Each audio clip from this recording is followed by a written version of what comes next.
আমাদেরকে দিয়েছেন আপনাদের প্রতি আমরা কৃতজ্ঞতা ব্যক্ত शर्मा जी, जिला परिषद उपाध्यक्ष, विशिष्ट कार्यकर्ता और सभी वरिष्ठ जनों के लिए आप सभी का यहाँ सुबह सुबह और छोटे बच्चे जो भी इस रैली में पार्ट लेने आए हैं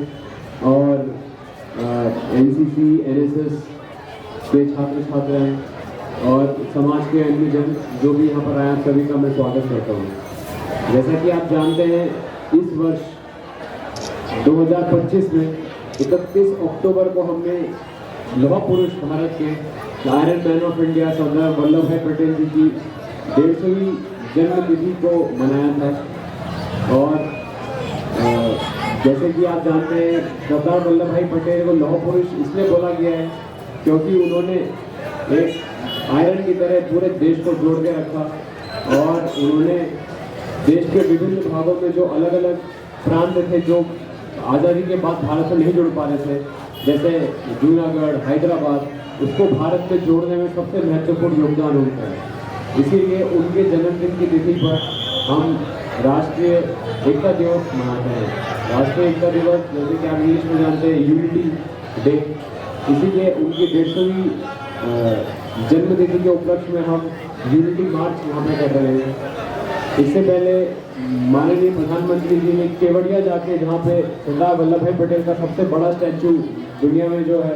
वहाँ जाके इसका इनॉग्रेशन किया और अब हम अगरतला में भी इसको करा गया। और इसी के साथ हम खोवाई जिले में आज यहाँ से एक लंबी यात्रा यहाँ सुभाष पास से स्टार्ट होकर सोनातला होते हुए चेबरी तक लगभग 6-6.5 किलोमीटर की ये यात्रा, जितने भी यहाँ से लोग हैं खोवाई जिलावासी हम सभी यहाँ पे करने जा रहे हैं।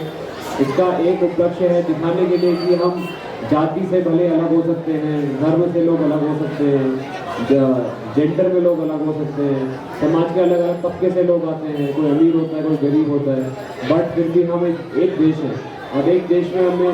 एकता की भावना से रहना है, एक यूनाइट होकर हमें चलना है। इसी को दर्शाने के लिए यूनिटी मार्च का आज आयोजन किया गया है। मैं आशा करता हूँ कि सभी बच्चे इसमें बढ़ चढ़ कर भाग लेंगे और इस कार्यक्रम को हम सफल बनाएंगे। वैसे ही हमारा कार्यक्रम 7 बजे शुरू होना था, अभी लेट हो चुका है, तो ज़्यादा समय ना लेते हुए अपना वाणी को ही विराम रखता हूँ। धन्यवाद।